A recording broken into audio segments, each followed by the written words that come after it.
Hello, my name is Charles Simmons. I am a junior at the University of Arkansas. I am here today to tell you about a piece of artwork that I find very interesting. I was originally going to be at the E. Fay and Gus Jones house. This was the first of many houses that Mr. Jones would build. But, due to unforeseen circumstances, I am shooting on campus at the University of Arkansas at the Fay Jones School of Architecture. The School of Architecture building is currently under construction and has been for a little over a year. It is being remodeled due to the increased funds accumulated by the University of Arkansas. The name of this art is the E. Fay and Gus Jones house. The legendary Fay Jones constructed this house for his family.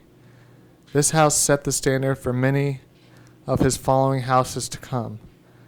An Arkansas graduate, Vernon Pittman, first planned the development for this house, but Jones realized he could build a house for his family and have the architectural fees for the project would be waived off.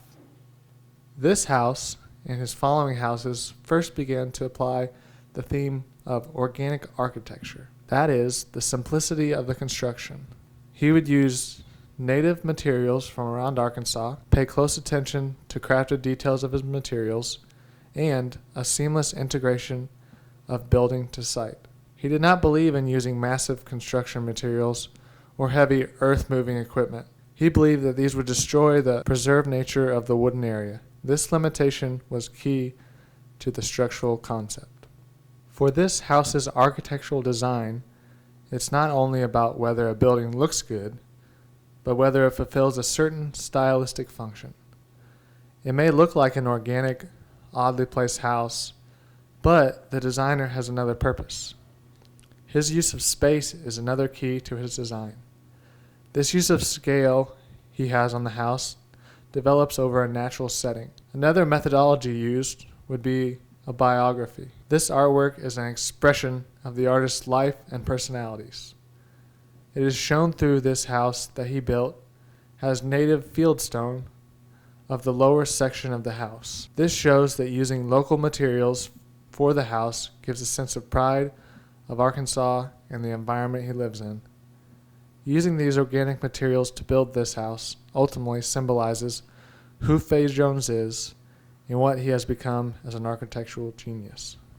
Some stylistic influences that can be traced to Mr. Jones are taken by a man named Frank Lloyd Wright.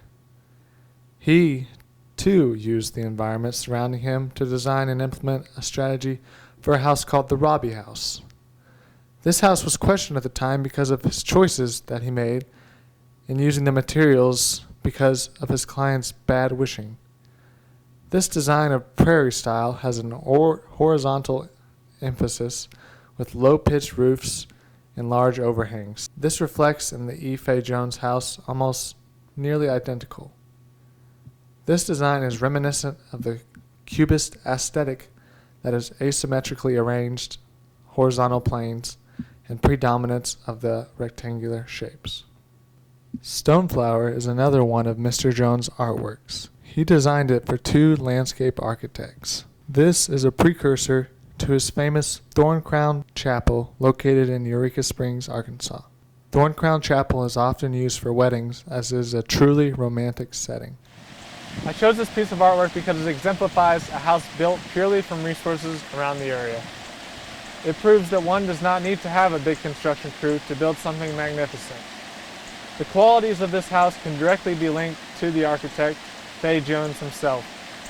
His passion shows through the organic nature of the house. He made this house appealing to not only the public, but the design professionals, therefore allowing everyone to appreciate this organic appeal of the house. I believe this house was his first big step in designing and implementing his strategy for the rest of his 200 houses built. From this house, he began his career as one of the greatest architects to ever live.